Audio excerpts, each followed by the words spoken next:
আজকের অনলাইন ক্লাসে সকলকে স্বাগত। আজকের আলোচনার বিষয় উচ্চতর গণিত প্রথম পত্র পঞ্চম অধ্যায় বিন্যাস ও সমাবেশ, পারমুটেশন অ্যান্ড কম্বিনেশন।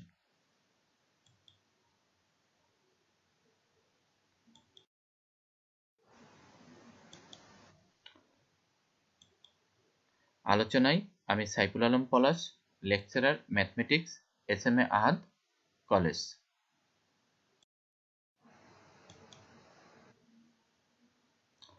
শুরুতেই আমরা দেখব গণনার যোজন বিধি কি। একজন ছাত্র পদার্থ পি, রসায়ন সি, গণিত এম, জীববিজ্ঞান বি চারটি বিষয় হতে প্রতিদিন 2টি অথবা 3টি বিষয় পড়বে, তাহলে সে কতভাবে বিষয়গুলি নির্বাচন করতে পারবে? প্রতিদিন 2টি বিষয় পড়তে চাইলে তালিকাটি হবে আমাদের নিম্নরূপ। প্রথমে আমরা পদার্থ বিজ্ঞান নিব পি, তার সাথে রসায়ন এর সি, আবার পদার্থের সাথে গণিত, অনুরূপভাবে পদার্থের সাথে জীববিজ্ঞান। অর্থাৎ প্রথমে আমরা পদার্থবিজ্ঞান বিষয়টি নিলাম এবং কমন পদার্থবিজ্ঞান বিষয়টির সাথে আমাদের 2টি করে বিষয়ের ক্ষেত্রে শুরুতে আমরা রসায়ন নিচ্ছি, তারপরে পদার্থের সাথে গণিত নিচ্ছি, তারপরে পদার্থের সাথে জীববিজ্ঞান নিচ্ছি। অনুরূপভাবে রসায়নের সাথে বাকি 2টি বিষয় যদি নেই, তো আমরা রসায়নের সাথে গণিত নিচ্ছি, রসায়নের সাথে জীববিজ্ঞান নিচ্ছি। অনুরূপভাবে আমরা গণিতের সাথে বাকি বিষয়টি যদি জীববিজ্ঞান নেই, তাহলে আমাদের তালিকাটি নিম্নরূপ হচ্ছে। এবং এখানে আমরা দেখতে পাচ্ছি যে মোট 6টি উপায়ে আমরা বিষয়গুলো নির্বাচন করতে পারতেছি।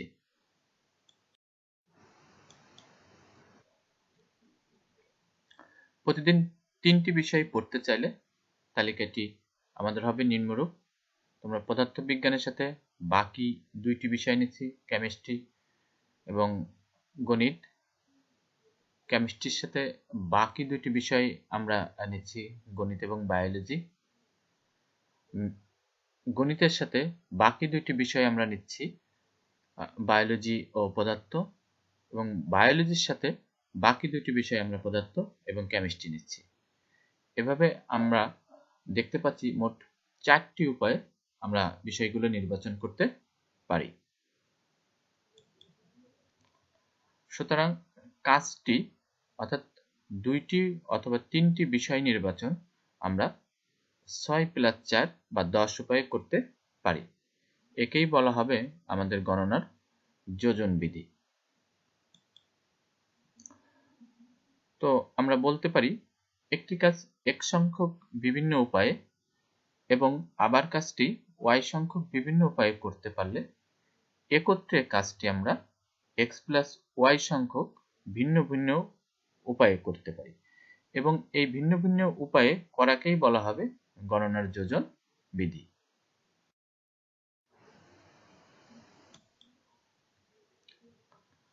গণনার গুণন বিধি।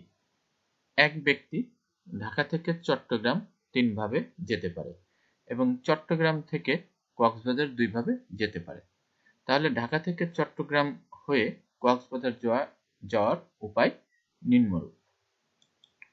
আমরা একটি চিত্র লক্ষ্য করতেছি। ধরলাম লোকটি ঢাকা থেকে চট্টগ্রামে 3টি উপায়ে বিমান, বাস এবং ট্রেনে যেতে পারে, এবং চট্টগ্রাম থেকে কক্সবাজারে 2টি উপায়ে বিমান এবং বাসে যেতে পারে। সেক্ষেত্রে আমাদের যাওয়ার যে চিত্রটি সেটি নিম্নরূপ হবে। আমরা চিত্রটি দেখতে পাচ্ছি। তো এক্ষেত্রে আমাদের মোট উপায় সংখ্যা হচ্ছে ঢাকা থেকে চট্টগ্রামের 3টি উপায় এবং চট্টগ্রাম থেকে কক্সবাজার যাওয়ার 2টি উপায়, অর্থাৎ মোট উপায় 3 গুণ 2 6টি।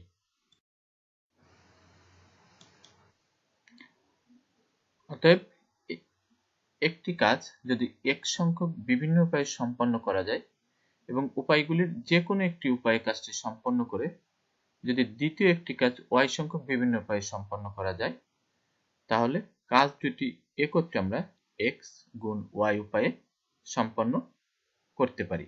এটাই গণনার গুণন বিধি।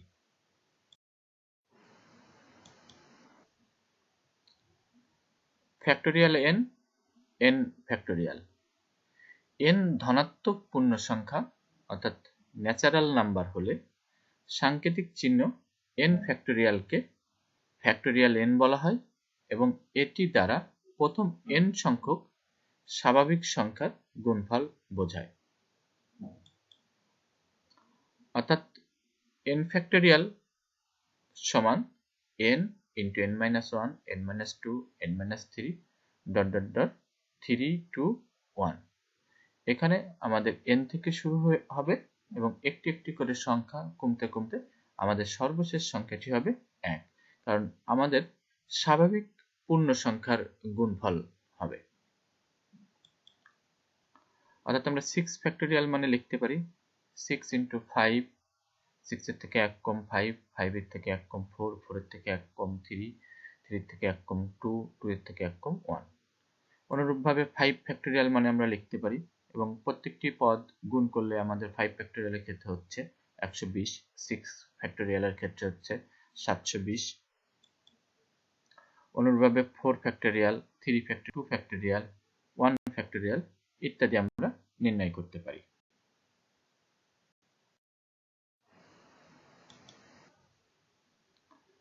আবার 6 ফ্যাক্টোরিয়াল মানে আমরা 6 ইন্টু 5 ফ্যাক্টোরিয়াল লিখতে পারি, কারণ 5 ফ্যাক্টোরিয়াল মানেই আমাদের 5, 4, 3, 2, 1। কিংবা এভাবেও আমরা লিখতে পারি 6 ইন্টু 5 ইন্টু 4 ফ্যাক্টোরিয়াল। অর্থাৎ যে কোনো পদের আমরা এক এক করে হ্রাস করে তার মাঝামাঝি যে কোনো পদের কিংবা শেষের দিকের যে কোনো পদের সুবিধা মতো যে কোনো স্থানেই আমরা ফ্যাক্টোরিয়াল দিয়ে প্রকাশ করতে পারি। এভাবে আমরা n ফ্যাক্টোরিয়ালকে n into n minus one তার ফ্যাক্টোরিয়াল বা n into n minus one, n minus two তার ফ্যাক্টোরিয়ালও লিখতে পারি।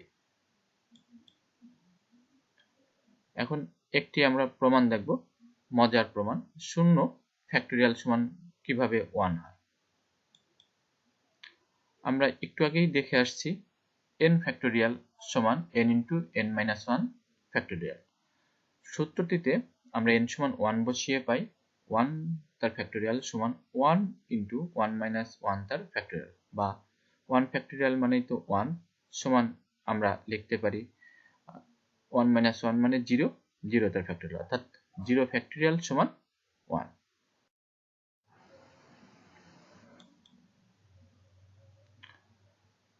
বিন্যাস বা পারমুটেশনের সংজ্ঞায় যদি আমরা আসি, বিন্যাস বা পারমুটেশন অর্থ সাজানো। কতগুলি বস্তু হতে কয়েকটি বা সব কয়টি একবারে নিয়ে যত প্রকারে সাজানো যায় তাদের প্রত্যেকটিকে এক একটি বিন্যাস বলা হবে। তিনটি অঙ্ক 1, 2, 3 থেকে 2টি করে অঙ্ক নিয়ে সাজালে পাওয়া যাবে আমাদের, শুরুতে আমরা 1 নিলাম, 1 এর সাথে বাকি দুইটি যদি নেই তাহলে 1, 2, 1, 3, 2 নিয়ে যদি আমরা বাকি দুটি নেই 2, 3, 2, 1, 3 নিয়ে যদি আমরা বাকি দুটি নেই 3, 1, 3, 2। আবার তিনটি করে অঙ্ক নিয়ে সাজালে পাওয়া যায় আমাদের 1, বাকি দুইটি যদি নেই আমরা 2, 3, 1, 3, 2, 2, 3, 1, 2, 1, 3, 3, 1, 2, 3, 2, 1। উপরে প্রত্যেকটিকে বলা হয় এক একটি বিন্যাস। n সংখ্যক ভিন্ন ভিন্ন বস্তু হতে প্রতিবারে 8 সংখ্যক বস্তু নিয়ে প্রাপ্ত বিন্যাসকে আমরা npr, এখানে পিটা নিয়েছি আমরা পারমিউটেশনের কারণে, বা pn, r প্রতীক দ্বারা প্রকাশ করতে পারি।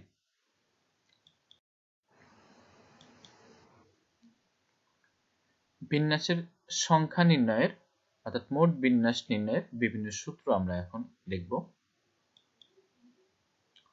শুরুতেই ভিন্ন ভিন্ন বস্তুর বিন্যাস, অর্থাৎ প্রত্যেকটা বস্তুই প্রত্যেকটা বস্তু থেকে আলাদা। n সংখ্যক ভিন্ন ভিন্ন বস্তুতে প্রতিবারে 8 সংখ্যক বস্তু নিয়ে যত প্রকার বিন্যাস গঠন করা যায় তাদের সংখ্যা নির্ণয় করতে হবে, যেখানে আমাদের n এবং r ধনাত্মক পূর্ণ সংখ্যা এবং n বড় অথবা সমান r থেকে। এই প্রমাণটিকে আমরা এভাবেও প্রকাশ করতে পারি, npr সমান ফ্যাক্টোরিয়াল n ভাগ n মাইনাস r তার ফ্যাক্টোরিয়াল, যেখানে n ও r ধনাত্মক পূর্ণ সংখ্যা এবং n বড় অথবা সমান r। প্রমাণ করার ক্ষেত্রে ধরি r সংখ্যক শূন্যস্থানের একটি সারি আছে।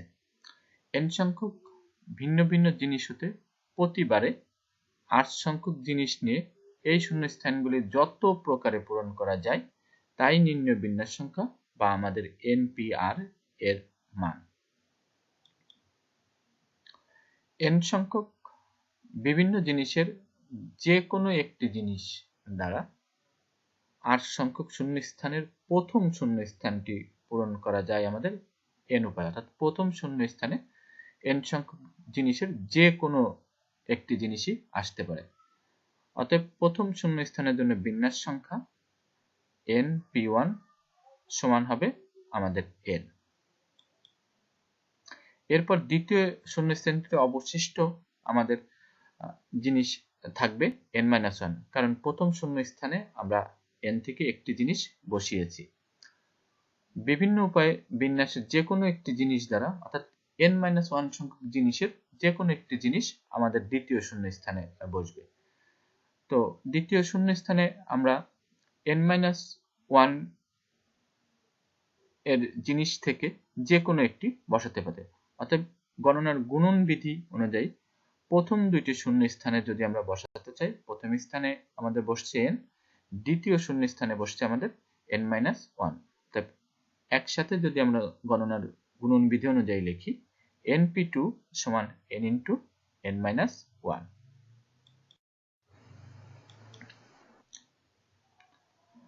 প্রথম দুইটি শূন্য স্থান দুইটি জিনিস দিয়ে পূরণ হওয়ার পর তৃতীয় শূন্য স্থানে আমাদের অবশিষ্ট থাকবে, অর্থাৎ আরেকটি জিনিস আমাদের কমে যাবে, তখন হবে n-2, কারণ প্রথম দুইটি স্থানে আমাদের দুইটি জিনিস বসানো হয়ে গিয়েছে, অর্থাৎ n থেকে দুইটি জিনিস বাদ যাবে। সংখ্যক জিনিসের যে কোনো একটি জিনিস দ্বারা পূরণ করা যাবে আমাদের n-2 উপায়। অতএব গণনার গুণন বিধি অনুযায়ী প্রথম তিনটি শূন্য স্থানের জন্য আমাদের বিন্যাস সংখ্যা হবে np3, প্রথম ঘরের জন্য n, দ্বিতীয় ঘরে n-1, তৃতীয় ঘরে আমাদের n-2, অর্থাৎ তিনটি ঘর আমরা একত্রে পূর্ণ করতে পারবো n সংখ্যক ভিন্ন ভিন্ন জিনিস থেকে n into n-1 n-2। আমরা এখানে লক্ষ্য করলে দেখতে পাচ্ছি যে যতগুলি শূন্যস্থান পূরণ করা যায় উৎপাদক সংখ্যা তার সমান, অর্থাৎ তিনটি শূন্যস্থান পূরণ করলে আমরা এখানে তিনটি উৎপাদক পাচ্ছি। অনুরূপে চারটি, পাঁচটি, যতগুলো জিনিস শূন্যস্থান আমরা পূরণ করতে চাই ততগুলোই আমাদের উৎপাদক হবে। এবং শেষ যে উৎপাদকটি সেটি হচ্ছে আমাদের n মাইনাস যতগুলো জিনিস নেওয়া হয় তার সংখ্যা যোগ 1।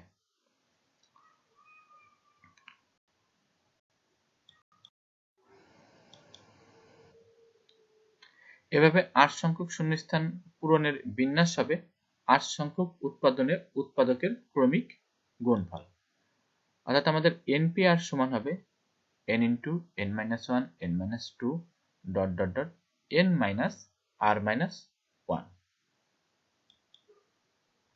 বা আমরা এখানে যদি মাইনাস দিয়ে গুণ করে দেই npr সমান হয় n into n-1 n-2 dot dot dot n minus r minus minus plus.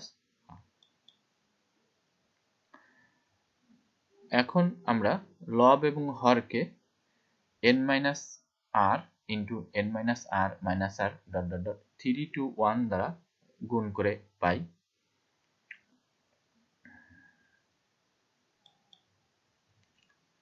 npr সমান আমরা লিখতে পারি উপরে n into n minus 1 n minus 2 এরকম করে কমতে কমতে আমাদের শেষ হয়েছে 3 to 1, অর্থাৎ উপরের অংশটুকু লবের অংশটুকে আমরা ফ্যাক্টোরিয়াল n লিখতে পারি এবং নিচের অংশটুকু আমাদের n minus r এখান থেকে 1 করে প্রথম পদটি আমাদের n-r এখান থেকে 1 কমতে কমতে শেষ হয়েছে আমাদের 3 to 1, অর্থাৎ এটিকেও আমরা তাহলে শুরুর পদের n-r তার ফ্যাক্টোরিয়াল লিখতে পারি। সেক্ষেত্রে আমাদের npr সমান হচ্ছে ফ্যাক্টোরিয়াল n ভাগ n-r, তো আমরা যে প্রমাণটি করতে চেয়েছিলাম সেটি আমাদের প্রমাণিত হয়েছে।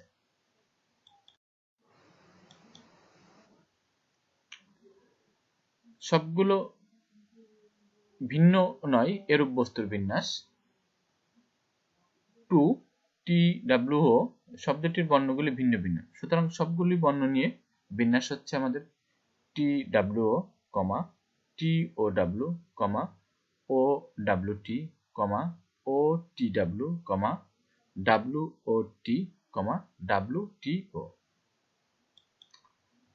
আবার টি ডবল ও শব্দটির বর্ণগুলি ভিন্ন ভিন্ন নয়, কারণ এখানে ও বর্ণটি দুইবার এসেছে, সুতরাং সবগুলি বর্ণ নিয়ে বিন্যাস হবে আমাদের টি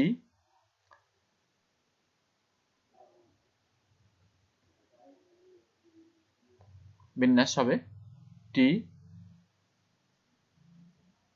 ও ও কমা ও টি ও কমা ও ও টি। দেখা যাচ্ছে কয়েকটি বর্ণ একই হয়, মোট বিন্যাস সংখ্যা আমাদের কমে যাচ্ছে। n সংখ্যক বস্তুর সবকটি নিয়ে বিন্যাস সংখ্যা নির্ণয় করতে হবে, যাদের p সংখ্যক বস্তু এক প্রকার, q সংখ্যক বস্তু দ্বিতীয় প্রকার অর্থাৎ ভিন্ন প্রকারে, r সংখ্যক বস্তু তৃতীয় প্রকার অর্থাৎ আরেক প্রকারে, এবং বাকি বস্তুগুলো ভিন্ন ভিন্ন। ধরি নির্ণয় বিন্যাস সংখ্যা আমাদের x, অর্থাৎ মোট আমাদের যতভাবে আমরা মোট বস্তুগুলো সাজাতে পারবো তার বিন্যাস সংখ্যা হবে আমাদের x। এখন p সংখ্যক বস্তু যদি এক প্রকারে না হয়ে ভিন্ন ভিন্ন হতো, তাহলে তাদের নিজেদের মধ্যে বিন্যাস সংখ্যা হতো p ফ্যাক্টোরিয়াল। একইভাবে q সংখ্যক জিনিসের জন্য হতো q ফ্যাক্টোরিয়াল এবং r সংখ্যক বস্তুর জন্য হতো r ফ্যাক্টোরিয়াল। অর্থাৎ সবগুলি ভিন্ন ভিন্ন হলে গণনার গুণন বিধি অনুযায়ী আমাদের বিন্যাস সংখ্যা হতো মোট বিন্যাস সংখ্যা, আমাদের বিন্যাস সংখ্যা x গুণ p ফ্যাক্টোরিয়াল গুণ q ফ্যাক্টোরিয়াল গুণ r ফ্যাক্টোরিয়াল। আবার মোট বস্তু n সংখ্যক এবং এগুলি ভিন্ন ভিন্ন হলে সবগুলি একত্র নিয়ে বিন্যাস সংখ্যা হতো আমাদের npn সমান n ফ্যাক্টোরিয়াল। অর্থাৎ আমরা লিখতে পারি x into p factorial q factorial r factorial সমান n ফ্যাক্টোরিয়াল। এখান থেকে x এর মান আমরা বের করলে পাচ্ছি মোট বস্তু n ফ্যাক্টোরিয়াল ভাগ একই রকমের বস্তু তার ফ্যাক্টোরিয়াল দিয়ে ভাগ করতে হবে, অর্থাৎ p factorial q factorial r factorial. অর্থাৎ আমরা এখানে বলতেই পারি মোট যে বস্তু তার ফ্যাক্টোরিয়াল ভাগ আমাদের একের অধিক যে প্রকারের বস্তুগুলো আসছে সেই বস্তুর ফ্যাক্টোরিয়াল নিয়ে ভাগ করে দিতে হবে।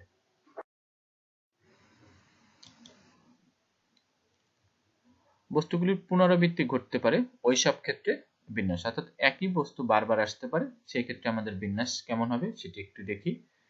n সংখ্যক ভিন্ন ভিন্ন বস্তু দ্বারা r সংখ্যক শূন্য স্থান যত রকমের পূরণ করা যায় তাই নির্ণয় বিন্যাস সংখ্যা। প্রথম স্থানটি n সংখ্যক উপায়ে পূরণ করার পর দ্বিতীয় স্থানটিও আমাদের n সংখ্যক উপায়ে পূরণ করা যাবে, কারণ এক্ষেত্রে আমাদের পুনরাবৃত্তি ঘটতে পারে, অর্থাৎ একই বস্তু বারবার আসতে পারে। সুতরাং প্রথম দুইটি শূন্য স্থান পূরণ করার উপায়, প্রথম স্থানেও আমাদের n সংখ্যক, দ্বিতীয় স্থানে n সংখ্যক, n গুণ n সমান n স্কয়ার উপায়।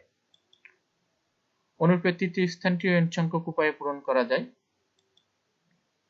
অর্থাৎ প্রথম তিনটি স্থানে একত্রে আমাদের n কিউব উপায়ে পূরণ করা যায়।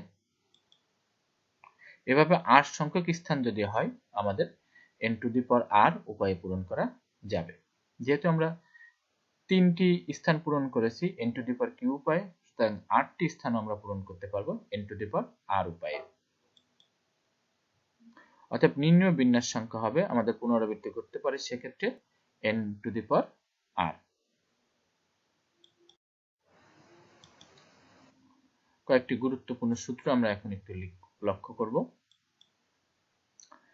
n সংখ্যক ভিন্ন ভিন্ন জিনিসকে চক্রাকারে সাজালে প্রাপ্ত বিন্যাস সংখ্যা হবে আমাদের n-1 তার ফ্যাক্টোরিয়াল, কারণ চক্রাকারে সাজালে একটি আমাদের বাদ যাবে, তো আমরা লিখতেই পারি n-1 তার ফ্যাক্টোরিয়াল। n সংখ্যক ভিন্ন ভিন্ন জিনিস দিয়ে মালা বা ব্যান্ড তৈরির ক্ষেত্রে প্রাপ্ত বিন্যাস সংখ্যা হবে আমাদের n-1 তার ফ্যাক্টরিয়াল ভাগ 2।